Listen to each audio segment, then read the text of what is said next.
Efecto Dogu. Delcy acelera excarcelaciones y afloran casos de tortura. Caracas despierta del miedo. Estudiantes y profesores encienden la calle por la mayor humillación salarial de la historia. Rick Scott lo dice claro: Venezuela más cerca de la libertad. Hola amigos de Impacto Venezuela, soy Yasmín Velasco y hoy 2 de febrero. Estas son las noticias más destacadas del día en nuestro noticiero estelar. La llegada de la jefa de la delegación de Estados Unidos a Venezuela, Laura Dogu, marca un punto de inflexión. En cuestión de días, la administración chavista aceleró la excarcelación de al menos 33 presos políticos, una medida que, lejos de cerrar el capítulo, dejó en evidencia graves denuncias de tortura y violaciones sistemáticas de derechos humanos. Juliana Palmar con los detalles. La llegada a Venezuela de la jefa de la delegación de Estados Unidos, Laura Dogu, ejerció una presión directa sobre la administración chavista encabezada por la encargada de la presidencia, Delcy Rodríguez. El impacto fue inmediato. Durante el primer día de febrero, Foro Penal registró 33 nuevas excarcelaciones de presos políticos que se suman a las 310 liberaciones reportadas entre el 8 y el 31 de enero. Entre los casos emblemáticos figuran el del defensor de derechos humanos Javier Tarazona, así como jefes del comando de campaña del líder de la oposición Edmundo González y dirigentes del partido 20 Venezuela. Pido cada uno de nosotros, con cada uno de ustedes, y como yo le decía a muchos de mis amigos, si el precio de la libertad de mi país está ir yo preso, yo pago ese precio. Y pagué el precio de estar preso por la libertad de mi país, y ha valido la pena. Y amén. Así es. Amén. Gracias. A este escenario se suman graves denuncias de tortura, particularmente en el caso de presos políticos extranjeros, quienes han logrado dar testimonio de lo que ocurre dentro de los centros de reclusión. Uno de los hechos más impactantes es el de Óscar Castañeda, excarcelado hace 2 semanas. En las últimas horas se filtró un video en el que evidencia secuelas compatibles con tortura, desorientación, pérdida de memoria y la incapacidad de reconocer a su propia familia durante su reencuentro en el estado portuguesa. Soy yo tu hija, papi, soy yo tu hija. Mírame, papi, mírame. Mírame, papi.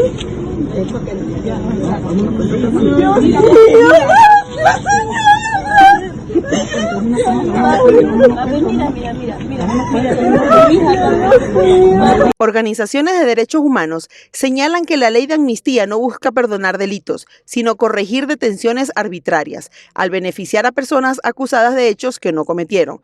Sin embargo, también advierten que las graves violaciones de derechos humanos cometidas en los centros de detención venezolanos no pueden quedar en el olvido y que los responsables deben rendir cuentas por crímenes de lesa humanidad. Para Impacto Venezuela, Juliana Palmar. Pasamos a revisar los comentarios que nos dejan sobre la pregunta del día de hoy. ¿Es posible reconstruir Venezuela pactando con quienes la destruyeron? Su naturaleza es destruir y de verdad no veo posible construir con quien destruyó. ¿A quién se le ocurre juntar la luz con las tinieblas, el bien con el mal? Esos criminales hay que sacarlos para que Venezuela sea libre de una vez. Eso es inaceptable. No queremos delincuentes en la nueva Venezuela. Eso sería un suicidio. Criminal es criminal. En el momento en que pueda volver a aferrarse al poder, lo van a volver a hacer. Y cuando eso pase, va a ser mucho peor. A esos delincuentes hay que aplicarles la ley. No puede haber impunidad. Imposible. No se puede tener al zorro con las gallinas. Caracas estalla frente al Tribunal Supremo de Justicia. Profesores, estudiantes y gremios universitarios se plantan en la calle para denunciar lo que llaman la mayor humillación salarial de la historia. Pero la protesta no se limita a exigir justicia económica, un doble pulso que enfrenta a la universidad contra el Estado y al chavismo contra su propia narrativa de poder. Caracas vuelve a ser epicentro de tensión.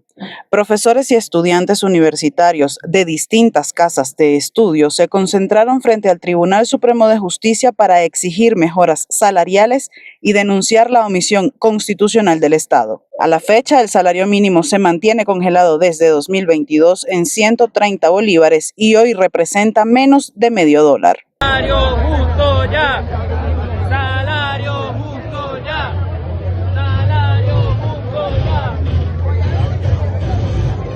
Asimismo, una comisión encabezada por los decanos de Ciencias Jurídicas y Políticas de la Universidad Central de Venezuela, la Universidad de los Andes y la Universidad del Zulia, acompañados por gremios universitarios, ingresó al TSJ para formalizar la demanda contra el Ejecutivo. El doctor Pablo Aure, secretario de la Universidad de Carabobo, dio detalles del encuentro. Los académicos y estudiantes se alinean para exigir justicia salarial y libertad política en un mismo frente. La petición es muy clara, cosa que justamente se cumpla con el artículo 91 de la Constitución, que es de los salarios de los trabajadores públicos. Esto no es nada más de la universidad, esto ampararía a todos los trabajadores del sector público, que se pare del salario para cumplir con el artículo 91 de la Constitución, que en ningún caso el salario puede ser menor a el valor de la canasta básica.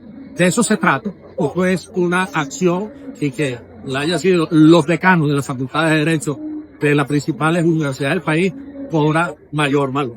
La protesta pacífica se convirtió en un pulso político.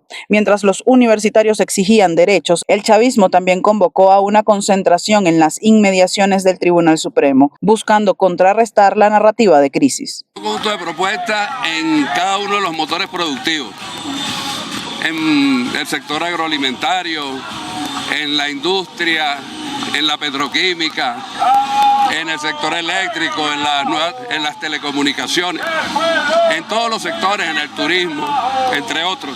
Hay propuestas muy concretas en cada uno de esos sectores que las hemos venido elaborando y debatiendo. Y eso, por supuesto, es una de las concreciones de la tarea que nos dio el presidente Nicolás Maduro el 16 de diciembre, cuando cerró el Congreso, esa primera fase del Congreso Constituyente de la clase obrera. A esto se suma el llamado de la comunidad universitaria a concentrarse este martes en las instalaciones de la Universidad Central de Venezuela. Mañana vamos a estar concentrándonos en Plaza Cubierta a las 10 de la mañana. Es una concentración donde vamos a estar exigiendo la libertad plena para todos los políticos y que esta amnistía de la que se habló hace algunos días sea transparente y pueda representar a todos y cada una de las personas que fueron detenidas por razones políticas. El resultado de este lunes, dos fuerzas midiendo poder en la misma calle. Lo que está en juego no es solo un salario justo ni una amnistía general, sino el ajuste de políticas económicas y sociales que durante años han estado engavetadas y ahora enfrentan la presión de un movimiento universitario que se planta, luego de muchos años de silencio, como actor político.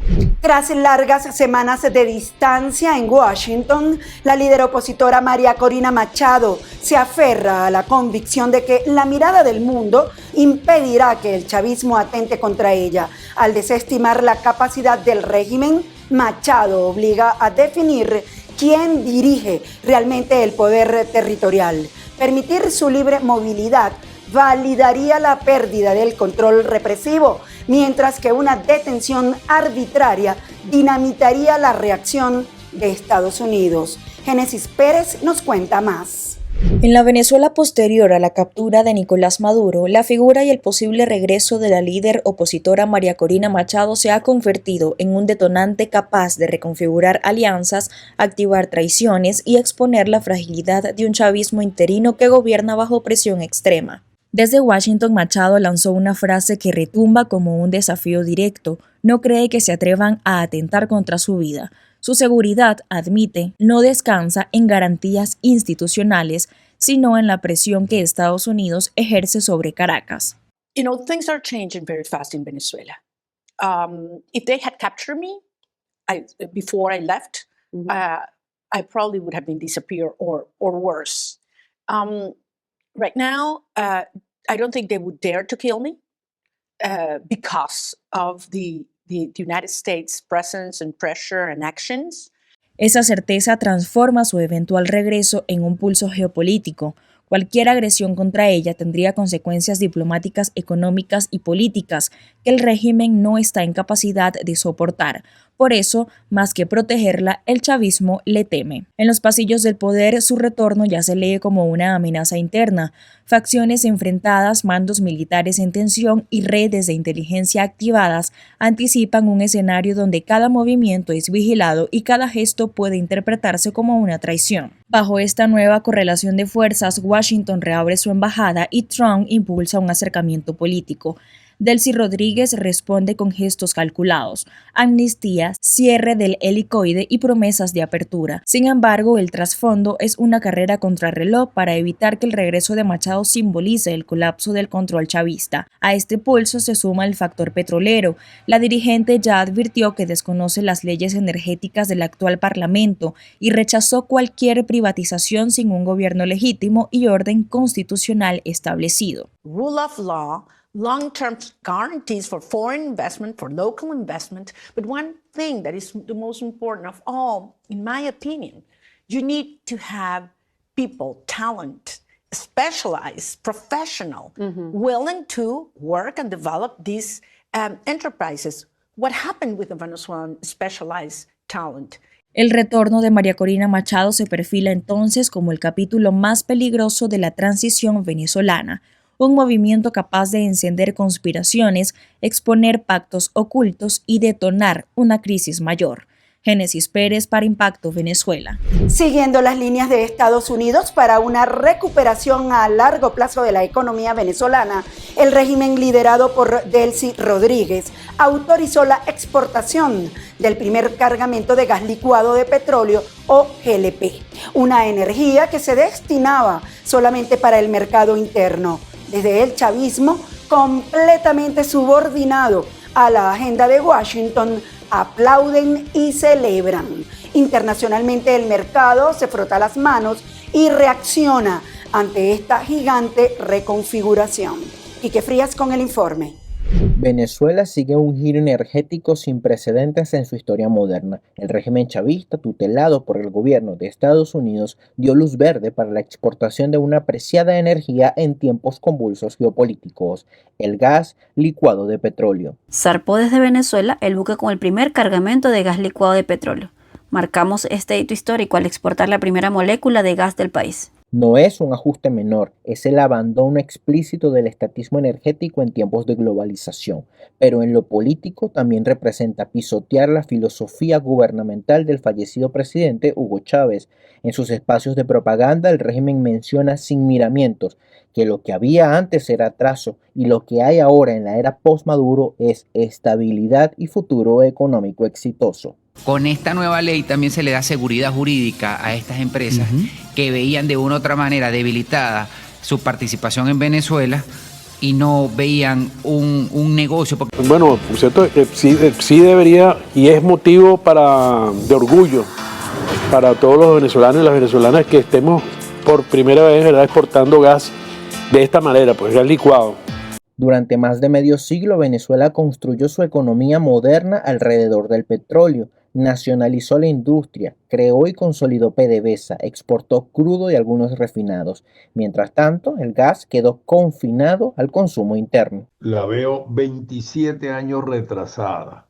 27 años que cuando uno suma los resultados y las consecuencias de esos errores gravísimos de 27 años, yo he estado siempre persiguiendo cuál es, yo soy bastante cuantitativo, cuánto es verdad el monto en recursos, en dinero. Gigantes de servicios energéticos como SLB y Halliburton se frotan las manos. Venezuela puede ser un gigante muy beneficioso para los mercados, pero las garantías para los inversores a largo plazo siguen en discusión. ¿Qué es lo que tenemos que hacer con cierta inteligencia? Abrirnos al sector privado nacional e internacional, que venga a invertir.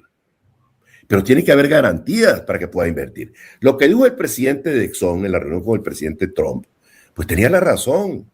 No hay garantías en Venezuela para venir a invertir. Esa ley que están aprobando, esa reforma, no va a ser suficiente garantía. Lo político no tiene claridad, la economía tampoco tiene perspectivas claras, pero la industria petrolera y energética venezolana ya dio el pistoletazo para dejar atrás el colapso y rentismo errático. Reportó para ustedes Quique Frías, Impacto Venezuela. Revisemos ahora lo que es noticia en materia internacional, según lo que destacan portales en la web. Comenzamos con Impacto Venezuela, que titula lo siguiente: Rick Scott, Venezuela está más cerca de la libertad de lo que ha estado en años.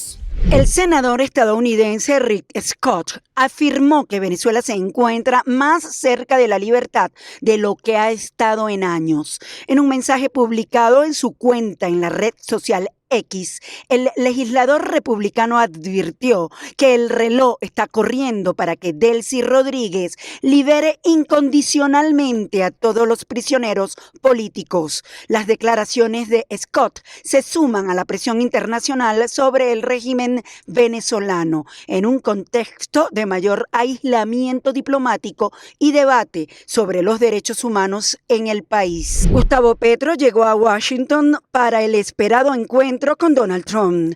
El presidente de Colombia, Gustavo Petro, arribó en la madrugada del lunes a Washington junto a su comitiva oficial, integrada por la canciller Rosa Yolanda Villavicencio y el ministro de Defensa Pedro Sánchez, en una visita que se extenderá hasta el 5 de febrero. El viaje tiene como punto central el primer encuentro institucional entre Petro y su homólogo Donald Trump, programado para el martes 3 de febrero en la Casa Blanca. Según la presidencia colombiana, la reunión busca exponer las prioridades de ese país y definir líneas de trabajo bilateral en temas de interés común. La reunión se perfila como un punto de quiebre en una relación turbulenta, marcada por los desacuerdos en torno al narcotráfico, la crisis venezolana y las posiciones políticas opuestas de ambos mandatarios. Gabriel Boric presenta candidatura formal de Michelle Bachelet a la Secretaría General de la ONU. El presidente de Chile, Gabriel Boric, anunció la inscripción formal de la expresidenta Michelle Bachelet como candidata a la Secretaría General de las Naciones Unidas en las elecciones que se celebrarán a finales de año para reemplazar a Antonio Guterres en 2027. Boric, que dejará el poder el 11 de marzo, destacó que Bachelet ya cuenta con el respaldo de México y Brasil y subrayó que su postulación representa una esperanza compartida para que América Latina y el Caribe hagan oír su voz en la construcción de soluciones globales. Bachelet, de 74 años, fue la primera mujer en llegar a la presidencia de Chile y también ha ocupado cargos internacionales de alto perfil, como directora de ONU Mujeres y alta comisionada de derechos humanos. Su candidatura se suma a las de Rebeca Greenspan y Rafael Grossi, Costa Rica y Argentina, respectivamente, en una contienda que se perfila disputada. Por el momento se desconoce si el próximo presidente chileno, José Antonio Kast, respaldará la postulación. Amigos, gracias por acompañarnos en este recorrido informativo. Nos vemos mañana en una nueva emisión estelar de Impacto Venezuela. Como siempre, les recuerdo seguirnos en nuestras redes sociales y canal de YouTube.